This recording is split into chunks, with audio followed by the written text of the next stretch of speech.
तो आज परमात्मा की कृपा से अहमदाबाद में मूल ज्ञान का प्रचार हो रहा है। बहुत बड़े भाग हैं उन जीवों के जो अपने पूरे जीवन काल में एक बार भी इस मूल ज्ञान को सुन पाते हैं, और उससे भी बड़े भाग होते हैं उन जीवों के जो इस मूल ज्ञान को थोड़ा सा भी समझ पाते हैं। क्योंकि सुनना आसान है, आए बैठे घंटा 2 घंटा सुन के चले गए, लेकिन इस ज्ञान को समझने में बहुत बहुत ज़्यादा विवेक की ज़रूरत होती है। आम आदमी सारी उम्र भी सत्संग सुनता रहे तब भी उसे समझ में कि बताया क्या जा रहा है। क्योंकि हमें ही फ़ोन आते हैं, लोग कहते हैं 5-5 6-6 साल हो गए सत्संग सुनते हुए, 2018 से लगातार सत्संग चल रहे हैं। कहते हैं 5 साल के बाद 6 साल के बाद अब समझ में आ रहा है कि आप कह क्या रहे हो। सुन हम तब से रहे हैं, लेकिन समझ में नहीं आता क्या बताना चाह रहे हो। ये केवल उसकी समझ में आता है जिस पर मालिक की कृपा हो, जिस पर बंदी छोड़ की दया है, केवल वही समझ सकता है, नहीं तो कोई नहीं समझ सकता। तो आज उसी मूल ज्ञान को फिर से समझेंगे जो 2018 से YouTube पे आ रहा है। वैसे तो 2010 से मैं प्रचार कर रहा हूँ, आज 15वां साल लग गया, लेकिन क्योंकि बताया कि ये बहुत ज़्यादा विवेक की ज़रूरत पड़ती है, इसमें समझने के बाद भी लोग नहीं समझ पाते। लेकिन मालिक की दया हो जाए तो एक एक बात समझ में आने लग जाती है।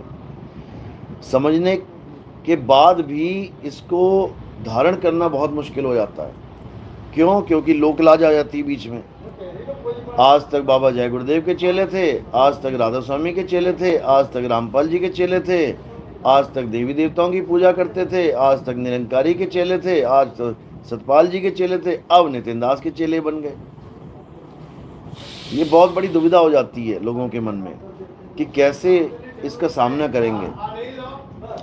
लेकिन जिसको मुक्ति से मतलब है, जिसको जन्म मरण से खेल खत्म करने से मतलब है, वो ना देखता कि लोग क्या कहेंगे, वो ना देखता दुनिया क्या कहेगी।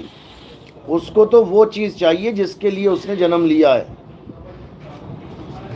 इसी प्रकार जो विवेकी हंस होते हैं वो कभी लोकलाज को सामने आने ही नहीं देते, अपने जीवन में एंट्री मारने ही नहीं देते। साहिब समझा रहे हैं, ये तो घर है प्रेम का, खाला का घर नहीं। ये मौसी का घर नहीं है कि यहाँ पर कोई भी उठ के आ जाएगा। आना कबीर पंथ में खाला का घर नहीं, आते हैं यहाँ सूरमा जिन्हें लोक लाज का डर नहीं। जिसको लोक लाज का कोई फर्क ही नहीं पड़ता। कई ऐसे ऐसे लोग हैं जो 10-10, 12-12, 15-15 गुरु धारण करके बैठे हुए हैं, बदलते रहते हैं गुरु। लोग यहाँ तक कह देते हैं इसको तो कोई काम ही नहीं है, इसको इस दुनिया में आके कोई काम ही नहीं मिला, ये गुरु ही बदलता रहता है। बताओ कैसा आदमी है ये। एक गुरु पे टिकता ही नहीं है। बिल्कुल टिकेगा, टिकने के लिए ही गुरु धारण किया जाता है। लेकिन टिको वहां जहां सत्य हो, नहीं तो गुरु कई आएंगे और कई जाएंगे आपके जीवन में। जहां पर सत्य, जहां पर सच्चे शब्द का भेद आपको समझाया जा रहा है, वहां टिकना है। उससे पहले कई गुरु आएंगे मंत्र जंतर देने वाले। तो यही कबीर साहब समझा रहे हैं कि जब लग मिले नहीं शब्द वो सांचा, और तब लग गुरु करो 10 पांचा। बस इसकी को समझ लो, यहीं पे आपकी मुक्ति होगी जब शब्द सांचा आपको समझ में आ जाएगा। तो आज उसी सच्चे शब्द की महिमा गाएंगे, और सत्संग शुरू करने से पहले मालिक के नाम पे जयकारा लगाएंगे, और फिर सत्संग को आगे बढ़ाएंगे। बोलिए परमपिता परमात्मा की, सदगुरु बंदी छोड़ कबीर साहिब की, सदगुरु मदन पति साहिब की, सदगुरु दीवान जवाहर पति साहिब की, सदगुरु राम सेवक साहिब की, सदगुरु वैराग पति साहिब की, कलीनापुर धाम की, सभी संतों की, सभी भक्तों की, आज के आनंद की, सत्संग कराने वालों की, इनके माता पिता की, सकल हंस को बंदगी साहेब बंदगी सतनाम। बोलो साहेब साहेब की जय। आ जाओ।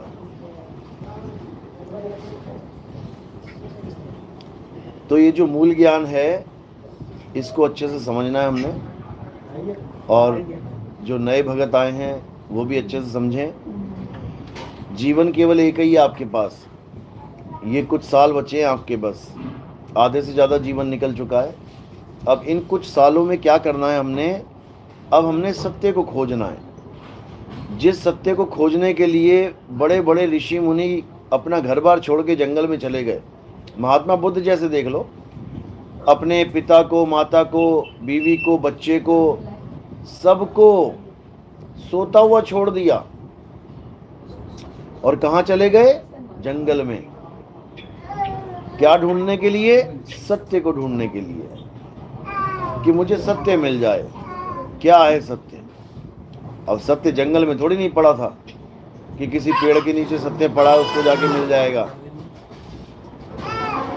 लेकिन सत्य उसको अपने शहर में भी नहीं मिला, क्योंकि अगर शहर में मिल जाता तो जंगल ना जाते। तो जंगल में क्यों गए? क्योंकि पहले यही चलता था कि जिसको भक्ति करनी है जंगल में जाए। सारे ऋषि मुनि, पीर पैगंबर कहाँ मिलते थे? जंगलों में भक्ति कर रहे हैं। सारे तपस्वी जंगलों में मिलते थे। तो जिसको भी लगता था कि हाँ परमात्मा पाना है, सत्य को पाना है, वो कहाँ का रुख कर लेता था? जंगल का। उसे कोई ना कोई मिल ही जाता था कहीं ना कहीं बैठा, उसी की सेवा करने लग जाते थे, उसी से दीक्षा लेके उसी को गुरुकुल बना लेते थे। तो वो सत्य जिसको हम जंगल में जाके ढूंढ रहे थे, संतों ने बताया कि वो सत्य जंगल में नहीं है, वो तुम्हारे पास है और तुम्हें घर बैठे मिल जाएगा। कब मिलेगा? जब तुम्हें कोई भेदी गुरु मिल जाएगा। जपी तपी सन्यासी नहीं, नाम जपने वाले, तपस्या करने वाले, घर बार छुड़वा देने वाले, ये कुछ कैटेगरी अलग है, ये ज्ञान कुछ अलग है। और आत्मा का ज्ञान, आत्म ज्ञान, ये कुछ अलग है। जब तब व्रत पूजा पाठ में हम किसी और को इष्ट बना के, किसी और को देव बना के, किसी और को भगवान बना के हम पूजा करते हैं। और आत्मज्ञान में हम किसी की भी पूजा नहीं करते। आत्मज्ञान में किसी दूसरे का नाम भी नहीं लेते। आत्मज्ञान में क्या लेते हैं? हम अपना ज्ञान लेते हैं, अपना निज अनुभव लेते हैं, अपने निज स्वरूप का ज्ञान लेते हैं। हमें किसी और से मतलब ही नहीं रह जाता। कोई कहे राम जी की पूजा, श्याम जी की पूजा, हनुमान जी की पूजा, मतलब ही नहीं रह गया इनसे। जो कर रहा है करने दो उसको, क्योंकि वो किसको पाना चाहता है?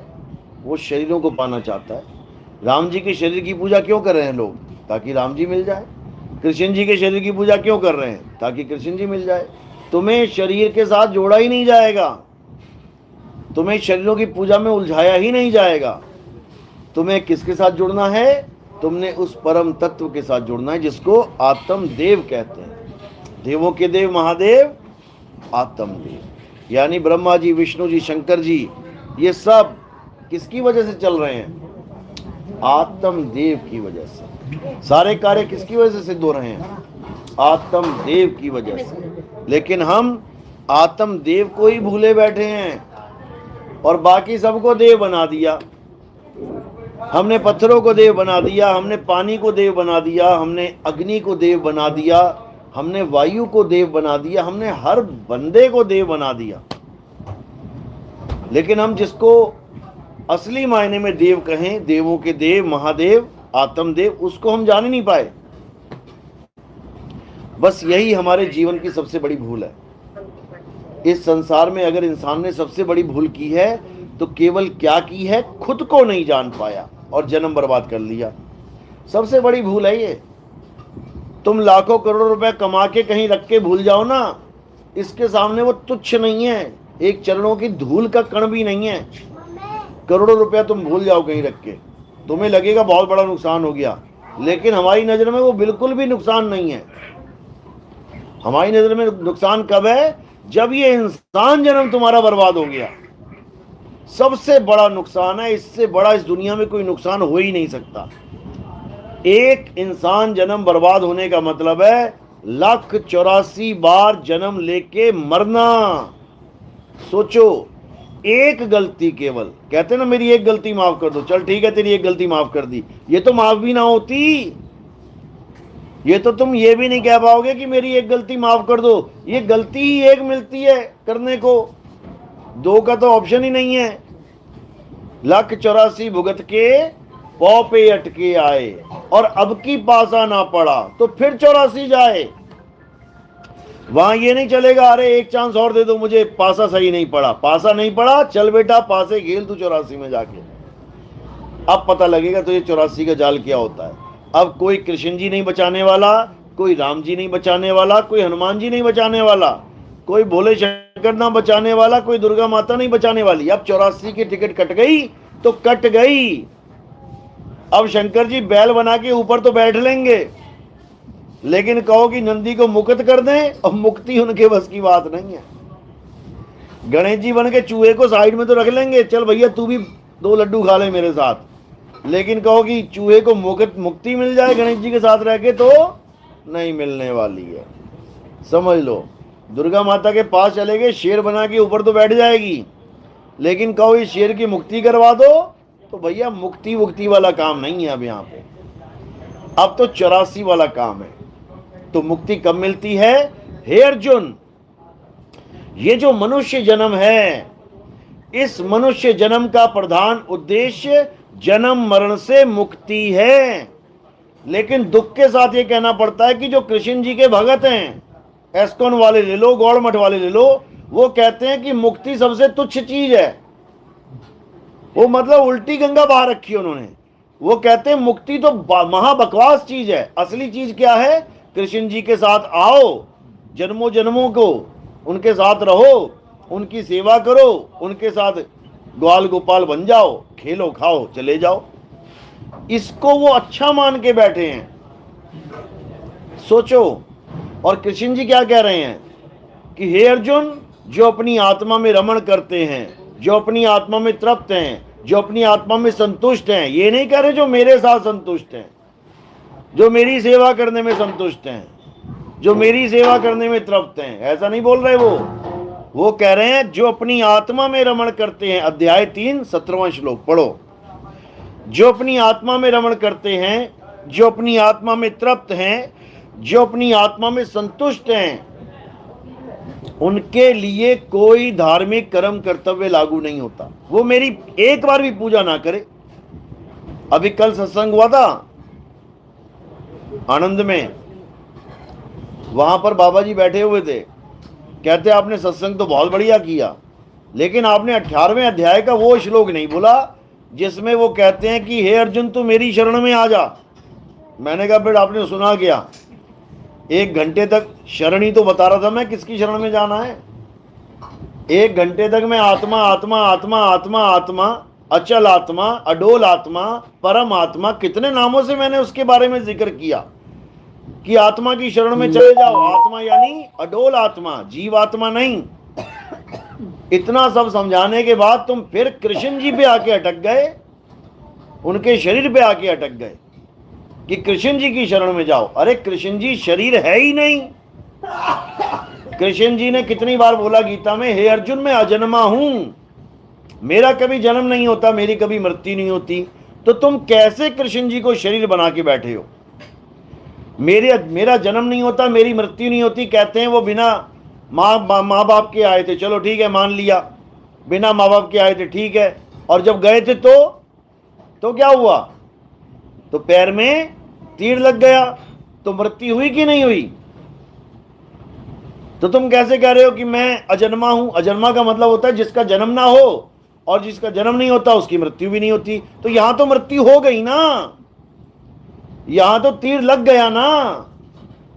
फिर तुम कैसे कह सकते हो कि कृष्ण जी शरीर हैं?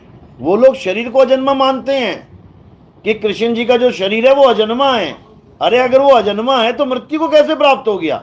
उसको तो तीर छू भी नहीं सकता था, क्योंकि वो कह रहे हैं नैनम छिंदंती शस्त्राणी नैनम दहती पावका, कि हे अर्जुन जो अजन्मा है यानी जो आत्मा है उसको शरीर में कुछ छू नहीं सकता, कोई तीर कमान, कोई शस्त्र उसको काट नहीं सकता, अग्नि जला नहीं सकती, वायु सुखा नहीं सकती, जल भिगो नहीं सकता, फिर तो थ्योरी गलत हो गई है, फिर तो तीर लग गया, अटक गया पैर में। अगर ये शरीर अजन्मा है तो उसमें तीर कैसे छू गया, ये बताओ। तो ये सब अज्ञानता है। गीता में एक जगह भी नहीं बोला कि शरीर की पूजा करो, अपने स्वरूप की बात बोली है कि अगर तुम मुझे प्राप्त करना चाहते हो अर्जुन, मेरी शरण में आने से पहले यह जानना पड़ेगा मैं हूं कौन। शरण में तो बाद में आएंगे, पहले मुझे जान मैं हूं कौन। तेरे मेरे कई जन्म हो चुके हैं, कई जन्म। तू नहीं जानता, मैं जानता हूं। तेरे मेरे कई जन्म हो गए हैं, लेकिन मैं अजन्मा हूं। अब ये दो बातें कैसे आ सकती हैं एक साथ? एक तरफ कह रहे हैं तेरे और मेरे कई जन्म हो गए, और एक तरफ कह रहे हैं कि मैं अजन्मा हूं। तो ये ज्ञानियों और अज्ञानियों दोनों के लिए बोला जा रहा है। जो अज्ञानी जीव है वो ये मान के बैठ जाएगा कि कृष्ण जी के बहुत सारे जन्म हो चुके हैं, और जो ज्ञानी पुरुष है वो उसी वक्त समझ जाएगा कि कृष्ण जी के जन्म नहीं हुए। किसके जन्म हुए हैं? शरीर के, शरीर के जन्म हुए हैं। कृष्ण जी तो अजन्मा हैं, जैसे वो अजन्मे हैं वैसे ही हम भी अजन्मे हैं। लेकिन हम अपने आप को भूल गए हैं कि हम है क्या, और हमने क्या मान लिया अपने आप को? शरीर मान लिया, आदमी औरत मान लिया, बच्चा बूढ़ा जवान मान लिया। अब अगर मान ही लिया अपने आप को शरीर, तो 101% हमारी मृत्यु होगी, कोई बचा ही नहीं सकता। जब शरीर ही बन गए तो शरीर पैदा ही हुआ है मरने के लिए। तुम्हारे घर में बच्चा पैदा हुआ, ये तुम्हें लग रहा है कि वो बच्चा इंजीनियर बनने के लिए पैदा हुआ, डॉक्टर बनने के लिए पैदा हुआ, या कोई बड़ा आदमी बनने के लिए पैदा हुआ। ये हमें पता है कि वो मरने के लिए पैदा हुआ है। ये इंजीनियर, ये डॉक्टर, ये एक्टर तो रोटी खाने के धंधे हैं, खाने कमाने के धंधे हैं। ये कोई रिक्शा वाला बन के रोटी खा रहा है, कोई डॉक्टर बन के रोटी खा रहा है, कोई इंजीनियर बन के रोटी खा रहा है, कोई ठेकेदार बन के रोटी खा रहा है, कोई मुची बन के रोटी खा रहा है। ये तो रोटी खाने के धंधे हैं। असल में उसका जन्म क्यों हुआ है? मरने के लिए। किसान खेत में फसल क्यों उगाता है? क्यों उगाता है? उसको काट के खाने के लिए, ताकि उसको काटें और खाएं। नहीं तो क्यों उगाएगा वो? तुमने आम का पेड़ उगाया किस लिए? खाने के लिए। तुमने गोभी, भिंडी, मिर्ची, अदरक, जो भी तुमने खेत में उगाया, किसके लिए? खाने के लिए। इसी प्रकार इस दुनिया में जो भी पैदा हो रहा है, जो भी, किस लिए? खाने के लिए। इसीलिए कबीर साहब समझा रहे हैं, 3 लोक एक जेल है, और पाप पुण्य 2 जाल। सारा जग भोजन बना, और खाने वाला काल। काल ही खाता है सबको, लेकिन उसका चेहरा एक नहीं है कि तुम कहोगे हाँ ये काल खा रहा है। सारे मुंह उसी के मुंह हैं, सारे दांत उसी के दांत हैं, सारे चेहरे उसी के चेहरे हैं। वो ऐसे खाता है पता भी नहीं लगने देता। खाता वो खुद है, और तुम्हारे सिर मड़ देता है कि तू खा के आया। सुबह सुबह नाश्ता करके आए सारे? हाथ खड़ा करो, किसने नाश्ता किया? एक ने भी नहीं किया है। कौन करके आ रहा है? एक काल करके आ रहा है। एक काल नाश्ता करके आ रहा है, अब दोपहर का अंदर किचन में खाना भी बना रहा है। ये काल है भाई, ये तुम नहीं हो। तुम तो एक दाना नहीं खा सकते, तुम तो एक घूंट पानी नहीं पी सकते। ये सारा भोजन कौन कर रहा है? काल कर रहा है। तो इसी काल को समझना है। ये खाता पीता डकार मारता खुद है, लेकिन तुम्हारे सिर पे बोझा ला देता है, तू खा के आया, तू खा के आया, तू खा के आया। और तुम भी कहते हो हाँ मैं खा के आया, मैं खा के आया।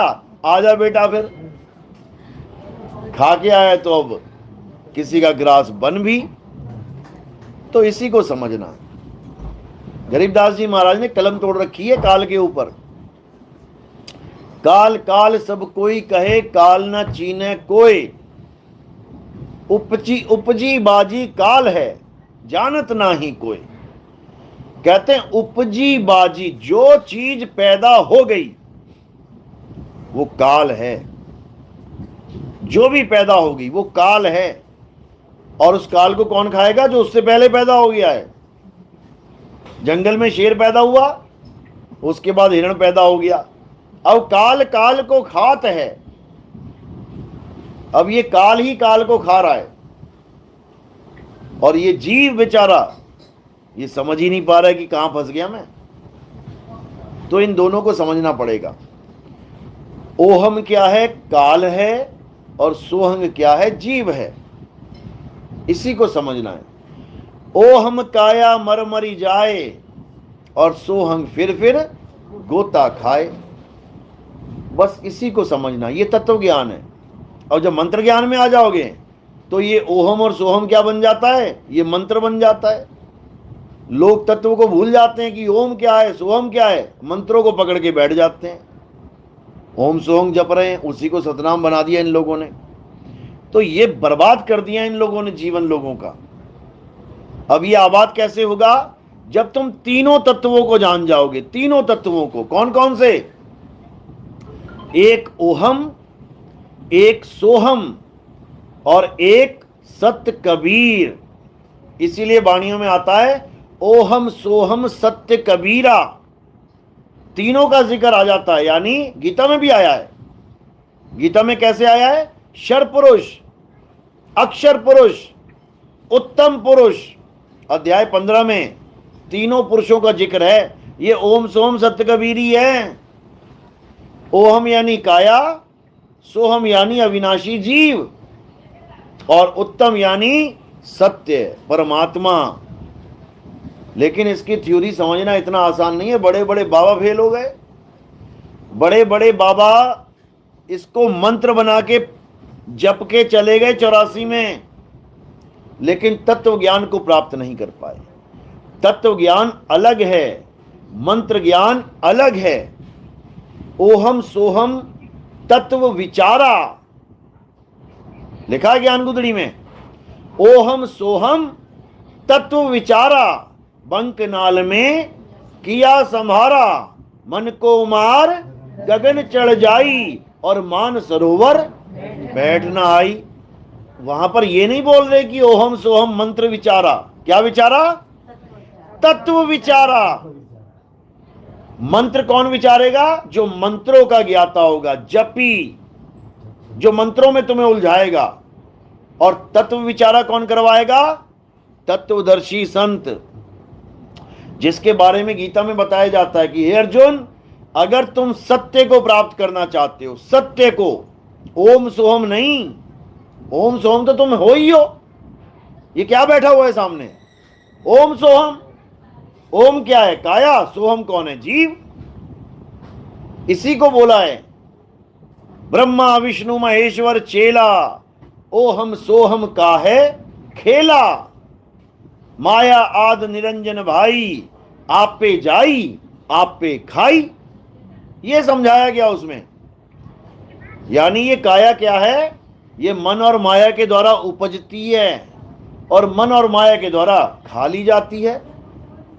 माया आदि निरंजन भाई, आप पे जाई आप पे खाई। खुद ही पैदा करता है, खुद ही खा लेता है। ब्रह्मा विष्णु महेश्वर चेला, ये तीन क्या हैं? ये तीनों गुण हैं। ये तीनों हमारे गुण हैं। काया पैदा होती है, काया पलती है, काया का नाश हो जाता है। ये हो गए ब्रह्मा विष्णु महेश्वर चेला। ओहम सोहम काहे खेला, यानी इस दुनिया में जितना भी खेल चल रहा है, तुम्हारे सामने कोई कुत्ता आ गया, कोई बिल्ली आ गई, कोई चूहा आ गया, कोई शेर हिरन को पकड़ रहा है, कोई भालू किसी कुत्ते को मार रहा है, कोई आदमी किसी आदमी को मार रहा है, या कोई गाना बजा रहा है, कोई गा रहा है, ये सारा खेला किसका है?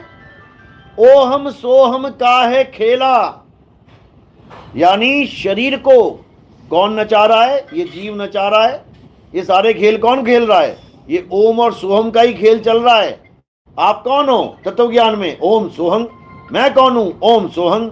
आप कौन हो? ओम सोहम। हम सब कौन है? ओम सोहम। ओम यानी हमारी काया, सोहंग यानी हमारा जीव। ओ हम काया मरी मरी जाए, सोहंग फिर गोता खाए। हम सबके शरीर मर जाएंगे और सोहंग जो जीव है वो गोता खाएगा 84 में। अब क्या करना है? ओहम सोहम तत्व विचारा। विचार लिया ना, क्या है ओहम क्या है सोहम। जपने की जरूरत नहीं है, जपने की जरूरत नहीं है, वो तुम पहले से ही हो। ओहम सोहम तत्व विचारा, बंक नाल में किया संभारा, मन को मार गगन चढ़ जाई। अब यहां पर फिर दो तत्वों का भेद है। मन को मार गगन चढ़ जाई, यानी एक तत्व क्या है? मन भी एक तत्व है, इसको कैसे मारेंगे? और गगन चढ़ जाए, गगन पे चढ़ के क्या मिलेगा? वो भी एक तत्व है, उस तत्व को पाना है। वो ओम और सोहंग से ऊपर है। ओम क्या है? काया। जीव क्या है? सोहंग। तो मन क्या है? जो मन है वो ओम सोहंग के बीच में खेलता है, वो वही खिला रहा है दोनों को। समझ लो, यानी जीव को और शरीर को ये मन ही नचा रहा है। जो मन कर रहा है ये खेल चल रहा है। अब इसके ऊपर क्या है? मन को मार गगन चढ़ जाई, मान सरोवर पैठ नहाई। वहां पे तुम्हारा स्वरूप बदल जाएगा, यानी तुम्हें अपना असली स्वरूप मिलेगा। अभी तो नकली मान के बैठे हो, ये मान के बैठे हो, तुम हो नहीं। वहां पर जाके क्या होगा? वहां पर जाके जितना भी तुम मान के बैठे हो, मैं ये हूं, मैं ये हूं, मैं ये हूं, सब खत्म हो जाएगा। फिर ना तुम ये हो ना तुम वो हो। तुम क्या हो? तुम परम शुद्ध चैतन्य आत्म स्वरूप हो। वहां पे तुम्हें तुम्हारा स्वरूप ज्ञान मिल जाएगा। उसी स्वरूप ज्ञान को निहित तत्व ज्ञान कहते हैं। वो निहित तत्व है, पांचों तत्वों से परे छठा तत्व। इसीलिए कबीर साहब ने बोला, कहते जैया जन्म मुक्ता हता और तैया हता न कोई, छठी तुम्हारी है जगह और तू कहां चला भिगोए। यानी तू अपने छठे तत्व में विराजमान था, लेकिन ऐसी माया का खेल बुन दिया कि वापिस आ गया 5 में, उसी में उलझ पुलझ के मर जा रहा है। और ये सारा खेल कब खत्म होगा? जब तुम्हें स्वरूप ज्ञान देने वाला गुरु, तुम्हें स्वरूप का बोध कराने वाला गुरु तुम्हारे जीवन में आ जाएगा। तो कह रहे गुरुआ तो घर घर फिरे। कौन से वाले? ये मंत्र देने वाले। गुरुआ तो घर घर फिरे, कौड़ी केर 50, अपने रूप की खबर नहीं और शिष्य करण की आस। अपने रूप की खबर नहीं है उसे कि मेरा स्वरूप क्या है। वो खुद को भी आदमी मान के बैठा है और तुम्हें भी आदमी औरत मान के बैठा है। वो खुद को भी एक शरीर मान के बैठा है और तुम्हें भी सारी उम्र शरीर बना के रखेगा। खुद को शक्ल बना के दीवार पे चिपकवा देगा, लगा देगा फोटो बढ़िया, और कहेगा इसकी आरती करो। तो किसकी आरती कर रहे हो? चेहरे की, शरीर की। और स्वरूप क्या है हमारा? आत्मा। यानी बिल्कुल उल्टा ज्ञान दे रहा है। जिस शरीर को कबीर साहब ने पिंजड़ा बोला, 5 तत्वों का पिंजड़ा, 10 द्वारे का पिंजड़ा, उस पिंजड़े की फोटो लगा के हमसे पिंजड़े की आरती करवा रहा है। वो तोता पिंजड़े को पूज रहा है और कह रहा है ये मेरा गुरु है, ये मेरा गुरु है। उसके बाद क्या होगा? तोता उसी पिंजड़े में फिट हो जाएगा जाके, क्योंकि जहां आशा वहां वासा। अगर पिंजरे को पूजोगे तो पिंजड़ा ही मिलेगा, और अपने स्वरूप को पूजोगे यानी आत्म देव को पूजोगे तो आत्म देव ही मिलेगा। इसीलिए गुरु ग्रंथ साहब में लिखा है आत्म देव पूजिए। ये नहीं लिखा है कि ग्रंथ को पूजिए, ये नहीं लिखा किसी शरीर को पूजिए। क्या लिखा है? आत्मदेव पूजिए। अरे आत्मदेव तो तब पूजेंगे, पहले पता तो लगे आत्मदेव है क्या, कि केवल नाम बोल दिया आत्मदेव हो गया काम? उसके बारे में जानना पड़ेगा। तो कैसे जानेंगे? जब आत्मज्ञानी गुरु आएगा, वो बताएगा तुम्हें तुम्हारी आत्मा का स्वरूप। कैसे बता पाएगा? क्योंकि उसने अपनी आत्मा को जान रखा होगा। मालिक की कृपा होगी, आत्मा को जानेगा, फिर मालिक की कृपा सहित आगे आत्मा का ज्ञान देगा। जल में मीन प्यासी, मोहे देखते आवे हांसी, आत्म ज्ञान बिना नर भटके, कभी काबा कभी काशी। यानी वो मंत्रों से परे कर देगा, ये सारे तंत्र मंत्र सब छुड़वा देगा, ये सारी पूजा पाठ हवन यज्ञ सब छुड़वा देगा, ये पत्थर सीमेंट बजरी सरिया सब छुड़वा देगा, और क्या बता देगा? अमर होने का एकमात्र तरीका, जो हनुमान जी को भी बताया था। किसने? कबीर साहब ने। लोग कहते फिर त्रेता के बाद द्वापर में हनुमान जी कैसे आ गए? ये भी चक्कर में पड़े हैं लोग। कहते हैं अगर वो अमर ही हो गए थे तो वो त्रेता के बाद द्वापर में कैसे आ गए? अरे द्वापर छोड़ो, वो कलयुग में भी खड़े हो जाएंगे। कितनी देर लगेगी? क्यों? क्योंकि काल भगवान के पास हनुमान जी की कोई कमी है क्या? वो कितने हनुमान जी खड़े कर दे वो। अभी तुम्हें नहीं पता काल के बारे में। आप श्रीमद् देवी भागवत पढ़ लेना, पुराण। तुम लोग मानते हो कि एक ब्रह्मा एक विष्णु एक शंकर जी होते हैं। तुम एक बार पुराण पढ़ लेना, वो उसमें तुम्हें कई ब्रह्मा कई विष्णु कई शंकर दिखाई दे जाएंगे। क्योंकि वो कितने ही बना सकता है, उसके पास कोई लिमिट ही नहीं है। रासलीला में कितने कृष्ण जी नचाए थे उसने? कितने कितने थे? 16,000। तो कृष्ण जी तो एक थे, 16,000 कहां से आ गए? जब 16,000 कृष्ण जी को नचा सकता है वो, तो एक हनुमान जी लेके नहीं आ सकता अगले युग में? उसके लिए इम्पॉसिबल कुछ नहीं है, समझो। और कोई राम जी एक बार नहीं हुए, हर बार त्रेता युग आता है 4 युग बीतने के बाद। हर बार एक राम जी आते हैं, हर बार रावण को मारते हैं, हर बार हनुमान जी को अंगूठी पकड़ा के कहते हैं जा हनुमान इसको पाताल में फेंक के आ, घड़े में फेंक के आ। हर बार हनुमान जी घड़े में अंगूठी डालते हैं। हर बार देखते हैं अरे भाई इतने सारी अंगूठियां, और हर बार मुक्ति प्राप्त करते हैं। एक ही नहीं है हनुमान, कई हनुमान मुक्त हो चुके हैं। जैसे आपके गांव में रामलीला चलती है, 100 साल से चल रही है, एक ही राम चला रहा है क्या 100 साल से रामलीला? कितने राम जी निपट गए होंगे गांव में, कितने हनुमान जी निपट गए होंगे गांव में, कितने रावण निपट गए होंगे, लेकिन रामलीला कभी खत्म होने वाली नहीं है। एक गया दूसरा राम आया। अभी अटैक आ गया था एक राम जी को, तो क्या रामलीला खत्म हो गई सदा के लिए? कभी ना खत्म होती है। एक राम गया दूसरा आ जाएगा, दूसरा गया तीसरा आ जाए। यहां राम की कोई कमी नहीं है। तो इसी को समझना है।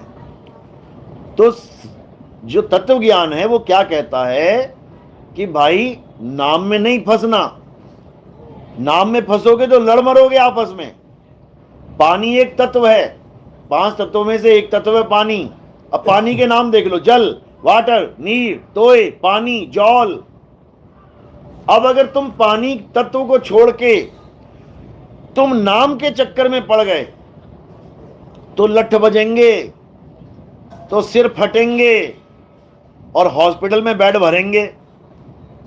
या तो ये काम कर लो, या फिर तत्व ज्ञान में आ जाओ। ले भैया तू भी पानी पी ले, ला ये मैं वाटर पी लेता हूं। ले भैया तू जल पी ले, तू नीर पी ले, भाई तू ही पी ले।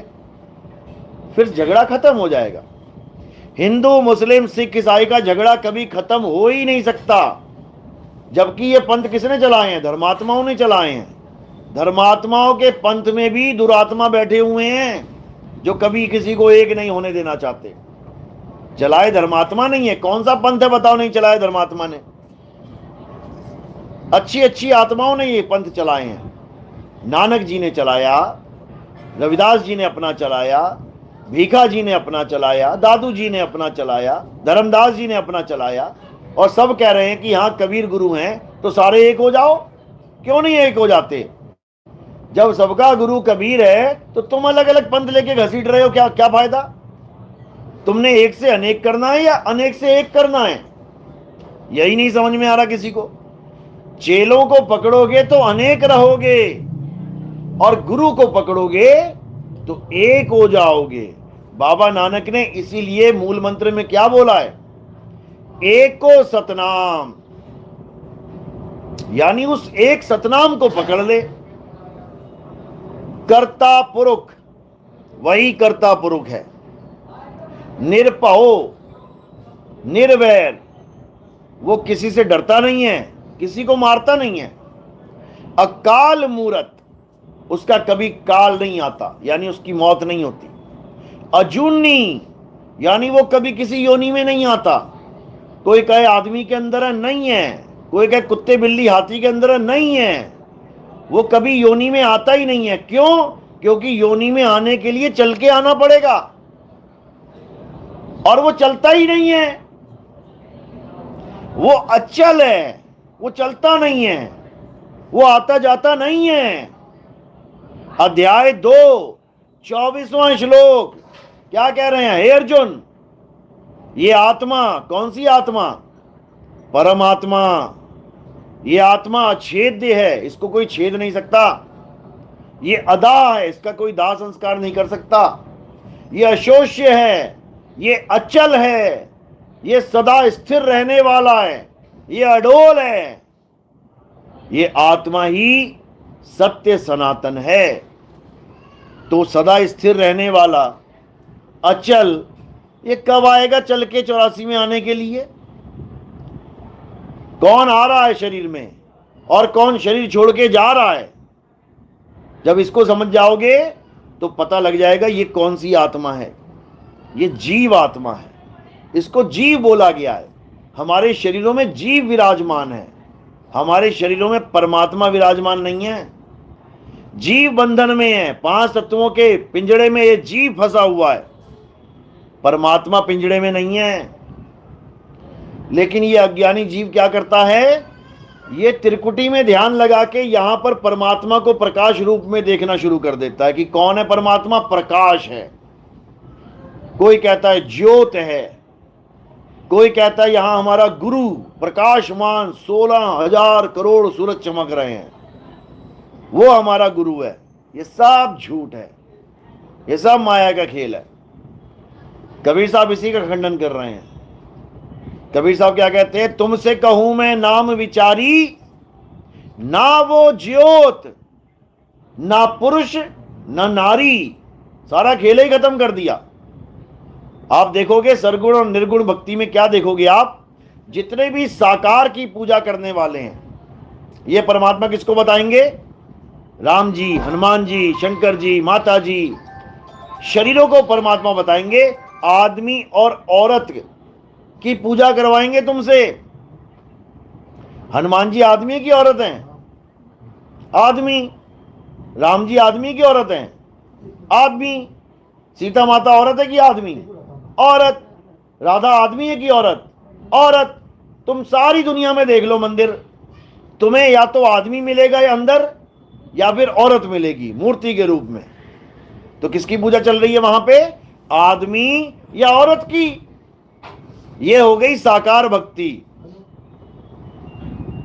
जरूरी नहीं कि राम जी और कृष्ण जी और माता ही मिलेंगी, राम भी मिल जाएगा कहीं पे, वो भी साकार में ही आ रहा है, कह रहा है मैं साकार हूं। वो साकार भगवान बना बैठा है, उसकी भी पूजा चल रही है, ऐसा नहीं है। कबीर साहब की भी पूजा करवा रहा है वो, आदमी बना के साकार, कि भगवान कौन है, परमात्मा कौन है? आदमी है, आदमी। लेकिन कबीर साहब क्या कह रहे हैं कि ये साकार के पुजारी हैं, ये आदमी औरत वाले साकार के पुजारी हैं, और ये प्रकाश वाले ये निराकार के पुजारी हैं। ये आदमी औरत को नहीं मानते, ये प्रकाश को मानते हैं। आंख बंद करके त्रिकुटी में ध्यान लगाया, प्रकाश ही प्रकाश हो गया, अनंत प्रकाश हो गया, कहते मिल गया परमात्मा। ये ब्रह्म कुमारी वाले, ये राधा स्वामी वाले, ये धन सदगुरु वाले, ये सारे जितने भी हैं जय गुरुदेव वाले, ये सब किसको परमात्मा मान बैठे हैं? इसी प्रकाश को मान बैठे हैं। सुबह का सूरज आ जाएगा, दोपहर का सूरज आ जाएगा, शाम का सूरज। अरे तो सूरज को परमात्मा मान के बैठ गए क्या? सब प्रकाश का खेल चल रहा है, सब ज्योति का खेल चल रहा है। लेकिन कबीर साहब ने क्या खेल कर दिया? खेल के साथ भी खेला कर दिया उन्होंने।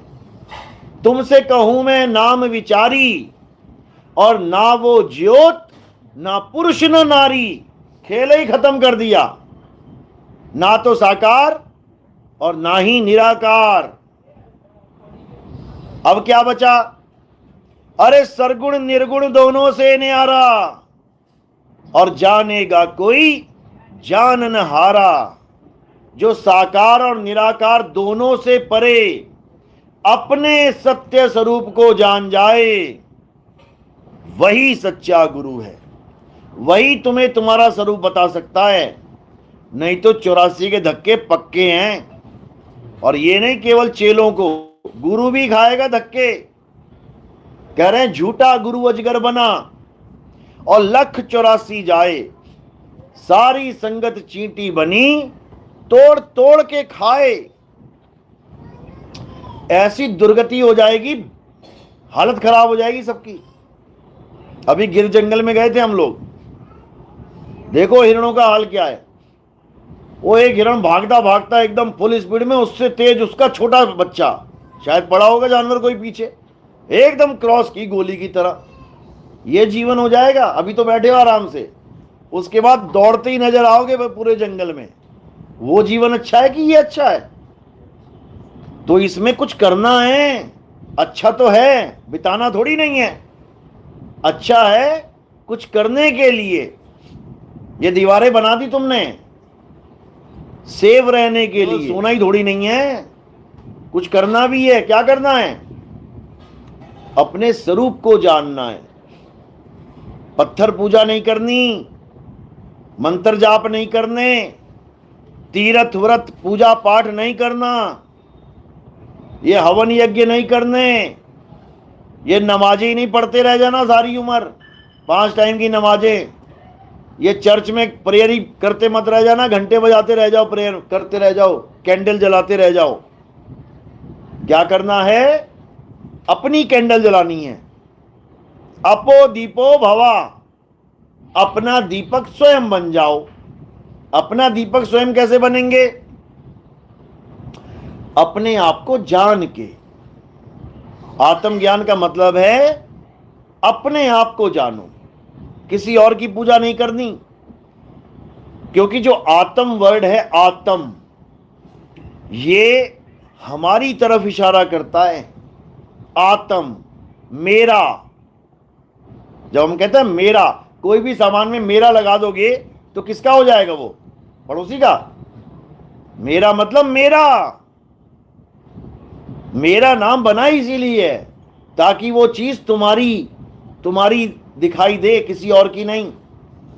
इसी मेरा को आत्म कहते हैं। आत्म, मेरी कहानी, आत्म कथा, मेरे द्वारा ही मृत्यु, आत्महत्या, मेरे द्वारा ही रक्षा, आत्म रक्षा, मेरे द्वारा ही कल्याण, आत्म कल्याण।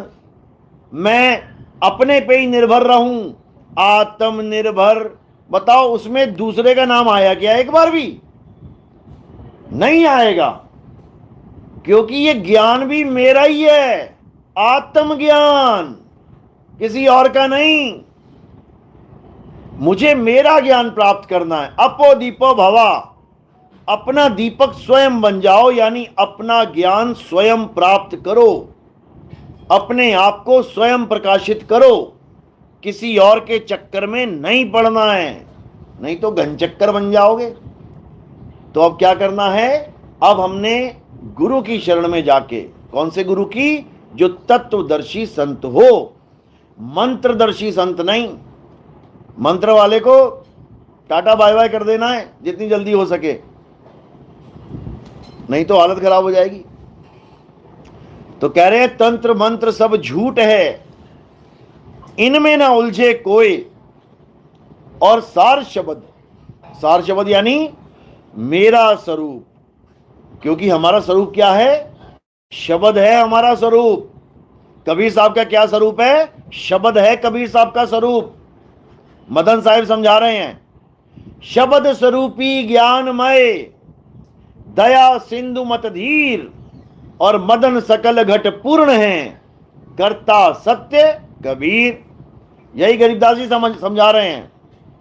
गरीब पुरुष कबीर ने देह धरा नहीं कोई, शब्द स्वरूपी रूप हैं, और घट घट बोले सोए। यानी कबीर कोई देह नहीं है, देह तो उन्होंने धारण की है। किस कारण? हमारे कल्याण के लिए। उनको देह की जरूरत नहीं है। तरवर सरवर संत जन, और चौथे बरसे मेघ, परमारथ के कारणे इन चाराधारी देह।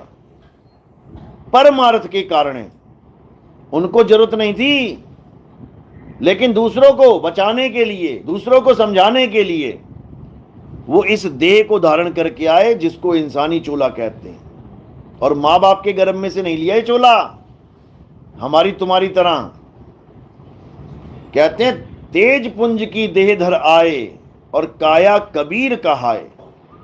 तेज पुंज की देह, जैसे इंद्रधनुष होता है। इंद्रधनुष में कई लोग कहते हैं अरे कबीर साहब ने देह धारण नहीं करी, कबीर साहब का प्रकाश का शरीर था, तो ये भूरे और काले बाल, ये आंखें कैसे दिखाई दे रही थी, रंग कैसे हो गया? उन मूर्खों को इतना भी नहीं पता कि सारे रंग प्रकाश में से निकलते हैं। एक ही प्रकाश के 7 रंग तुम्हें इंद्रधनुष दिखाई देता है ना आसमान में, देखा किसी ने? 7 रंग कैसे दिखाई दे रहे हैं तुम्हें? प्रकाश तो एक ही है। एक ही प्रकाश से 7 रंग बन गए। तुम्हारी बॉडी में कितने रंग हैं? कितने रंग की बॉडी है तुम्हारी? आंखें सफेद होंगी, पुतलियां काली होंगी, शक्ल भूरी होगी, बाल सफेद हो जाएंगे, सफेद फिर वही आंखों वाला हो गया। 2-4 गुलाबी चीजें हैं, होंठ गुलाबी, गाल गुलाबी, पर 2-4-5 रंग में खत्म हो जाएगा तुम्हारी सारी कहानी। जब वो एक प्रकाश 7 रंग में खेल खेल रहा है, तो यहां पर अनंतों रंग बना दे। मालिक के हाथ में क्या कुछ नहीं है? क्या केवल 7 ही रंग है दुनिया में? अभी तुम रंग की हिस्ट्री तुम्हें पता नहीं है। कभी जाना पेंट वाले के यहाँ, जो दीवारों पे पेंट करते हैं ना, ऐसे ऐसे नाम बता देंगे, तुम कहोगे ये कौन सा रंग है भाई? रंगों में रंग मिला मिला के वो रंग बना देते हैं। तो ऐसे से रंग हैं, तुम नाम धर के तो रखो एक बार, तुम्हारे नाम खत्म हो जाएंगे, रंग खत्म नहीं होंगे। तो मालिक की मौज है, वो कितने ही रंग धारण कर सकता है। तो जो शरीर था वो कबीर साहब का, वो माँ बाप के द्वारा पैदा किया शरीर नहीं था, वो तेज पुंज का शरीर था, प्रकाश रूप का शरीर था। उसी से पूरी लीला करी है उन्होंने। लेकिन लीला करने का मतलब ये नहीं कि उन्होंने अपना शरीर पुजवाया। शरीर धारण करके उन्होंने शरीर छुड़वाया। वो कहते रहे तू नारी नहीं, तू पुरुष नहीं, तू आत्मा है। अपने आप को आत्मा करके जानो। शरीर क्या है? 10 द्वारे का पिंजरा।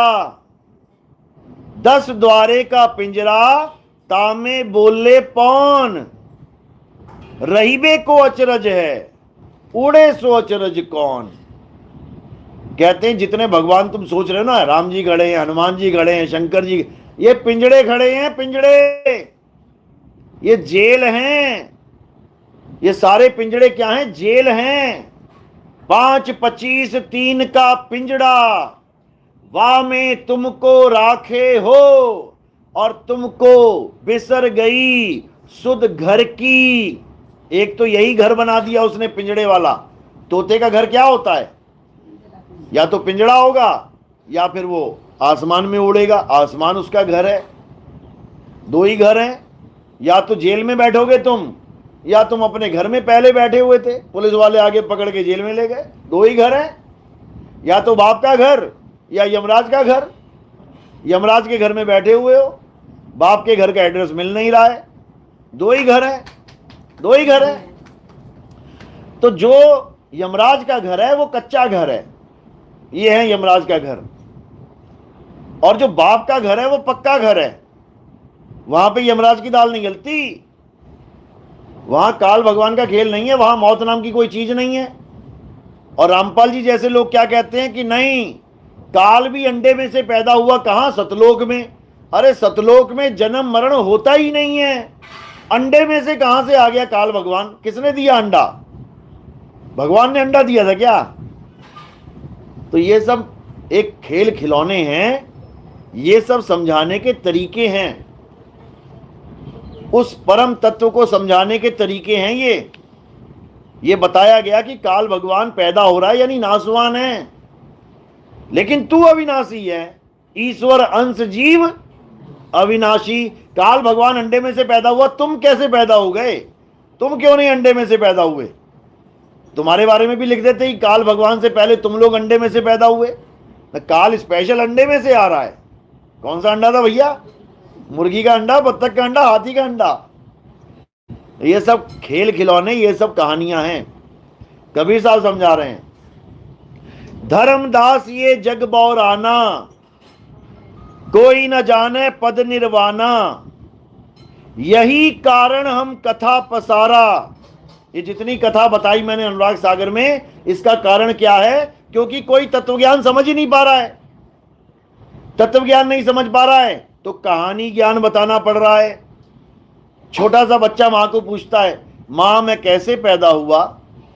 2 साल का बच्चा, 1.5 साल का बच्चा। अब मां क्या बताएगी उसको? क्या समझाएगी उसको कैसे पैदा हुआ? उसको बता भी देगी सारा प्रोसेस, वो समझ जाएगा? नहीं समझेगा। तो उसको क्या बता रही है? बेटा एक परी आई, साथ में टोकरा लाई, टोकरे में तुझे रखा, मेरे पास छोड़ के चली गई, तब से तुझे पाल रही हूं मैं। ये बात उसके समझ में आ गई। जब वो बड़ा हो गया, यही सोचता सोचता मैं टोकरे में आया हूं, टोकरे में आया हूं। जब उसको बाहर से ज्ञान समझ में आया, अच्छा बेटा टोकरे में नहीं आते हैं, ये तो मम्मी ने बेवकूफ बना दिया मुझे। अब वो लड़ेगा नहीं मां से आके कि मां तूने मुझे झूठ क्यों बोला। वो कहेगा मां ने सही किया, उस वक्त बताती तब भी ना समझ पाता मैं। अब मैं इतना विवेकी हो गया हूं कि मुझे ये ज्ञान समझ में आ गया है। इसी प्रकार धर्मदास जी को 100 बार समझाया कबीर साहब ने कि बेटा तू पैदा कैसे हुआ था, लेकिन वो समझ ही नहीं पाया। फिर क्या किया? एक कहानी सुना दी उसको। जब कहानी सब सुना दी तो उसको समझ में आ गई। तो कबीर साहब ने कहा बेटा अब तू भी कहानी सुना, मूल ज्ञान मत बताना किसी को, क्योंकि समझ तो पाएंगे नहीं लेकिन कॉपी जरूर कर लेंगे। जैसे आज पत्थर के पुजारी समझ तो सकते नहीं कि आत्मा क्या है, लेकिन हमारे सत्संग सुन के कॉपी जरूर कर रहे हैं, कॉपी जरूर कर रहे हैं। आत्मा ऐसे, आत्मा वैसे। ए बच्चा अपने स्वरूप को प्राप्त कर, उसके बाद क्या कर? उसके बाद पत्थर में माथा टेक, अपने स्वरूप को प्राप्त कर, उसके बाद राधे राधे कर, अपने स्वरूप को जान, उसके बाद कृष्ण कृष्ण कर।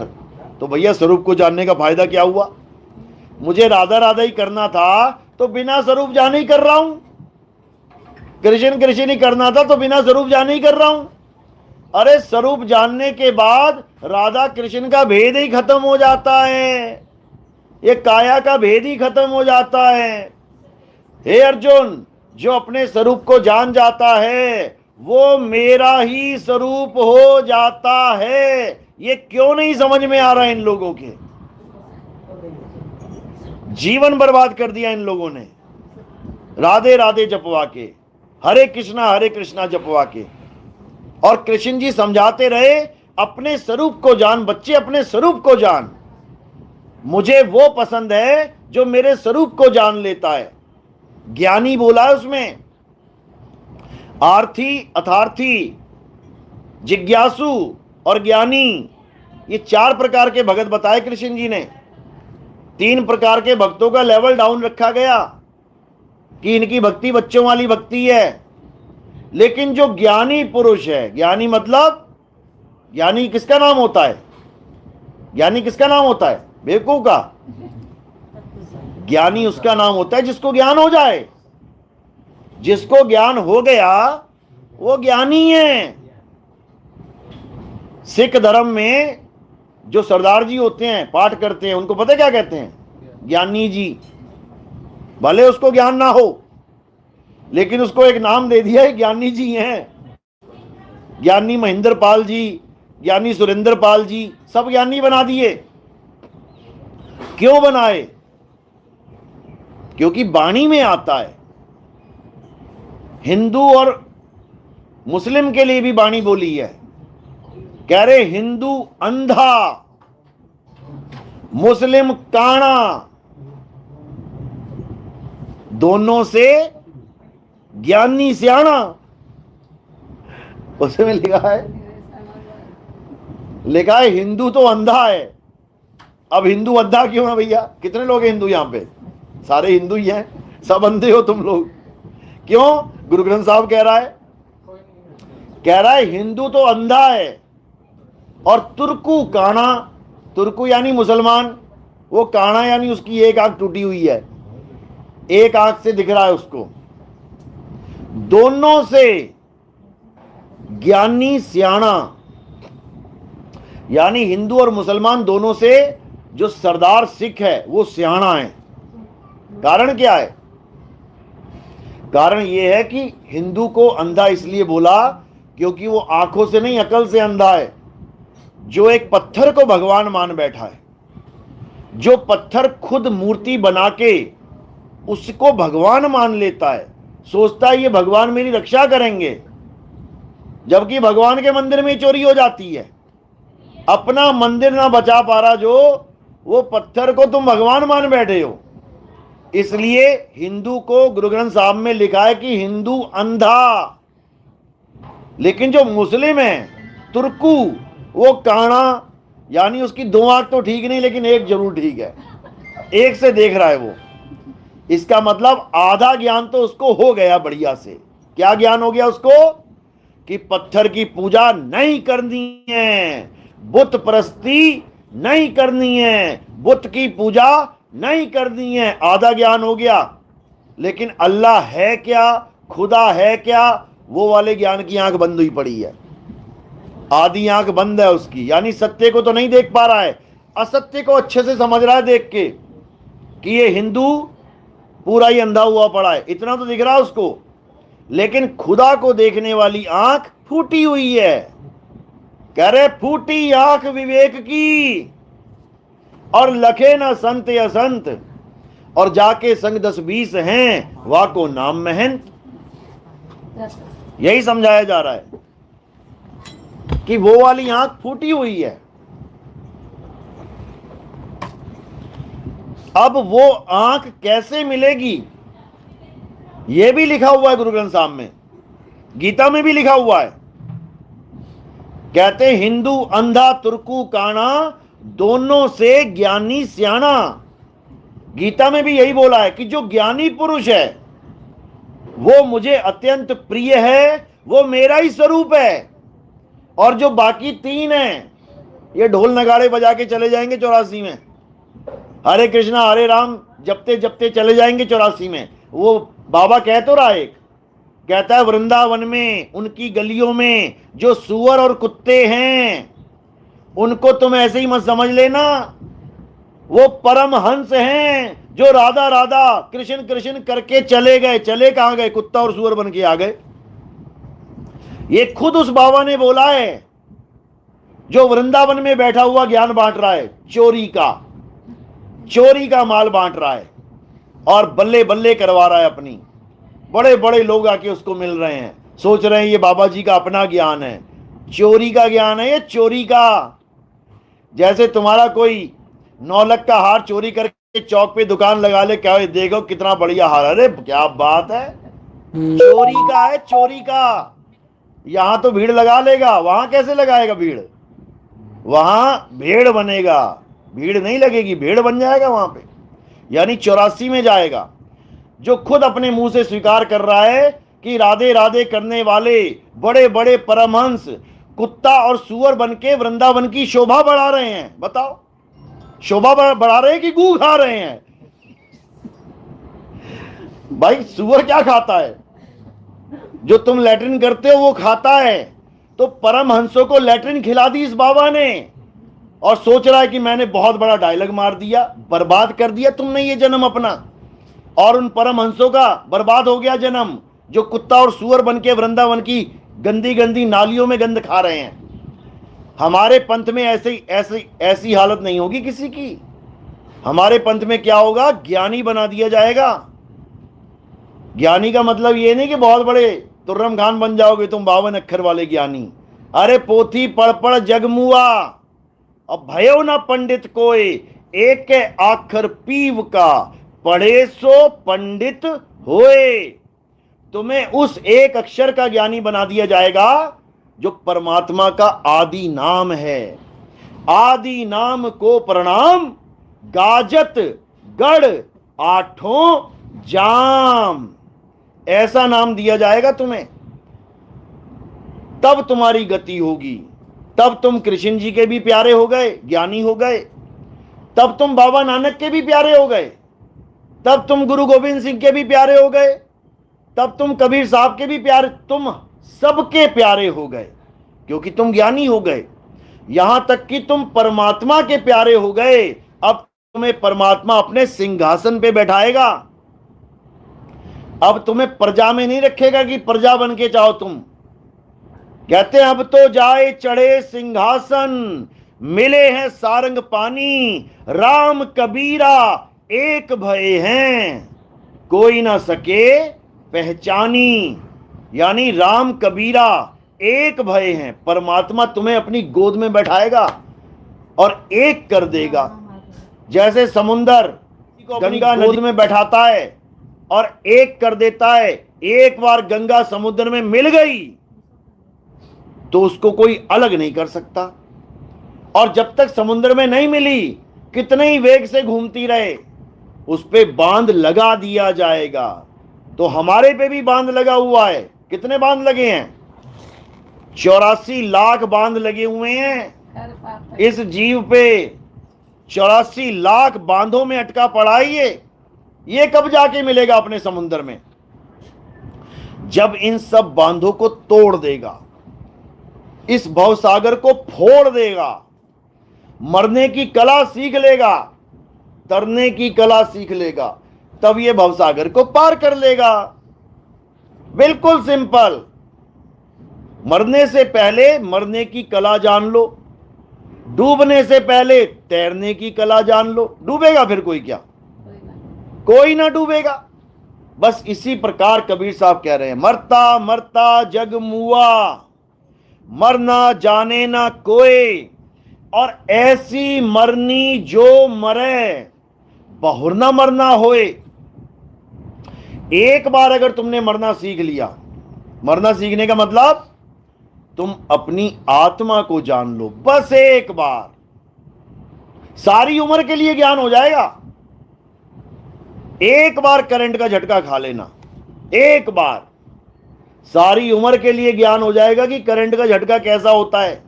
बच बच के निकलोगे कोने कोने में से। और अगर नहीं खाया है तो सारी उम्र करंट करंट जपते रहना, तुम्हें पता ही नहीं लगेगा कि करंट होता कैसे है, होता क्या है। तो ये तत्व ज्ञान है। तत्व ज्ञान का मतलब अपने मूल तत्व को जान लेना, अपने परम तत्व को जान लेना, इसको तत्व ज्ञान कहते हैं। ये मंत्र ज्ञान नहीं है, ये माला फेरने वाला ज्ञान नहीं है। राम राम राम राम, अल्लाह अल्लाह, वाहिगुरु वाहिगुरु वाहिगुरु। माला फेरते फेरते जन्म बर्बाद हो गए लोगों को, 84 मिल गई लोगों को। अरे माला फेरत जुग भया, मिटाना मन का फेर, कर का मन का फेंक के, मन का फेर। अरे माला तो कर में फिरे और जीभ फिरे मुख माही, मनवा दसहूं दिसी फिरे, ये तो सिमरन नाही। और ये सारे बाबा लोग तुम्हें माला पकड़ा देते हैं, जपो बेटा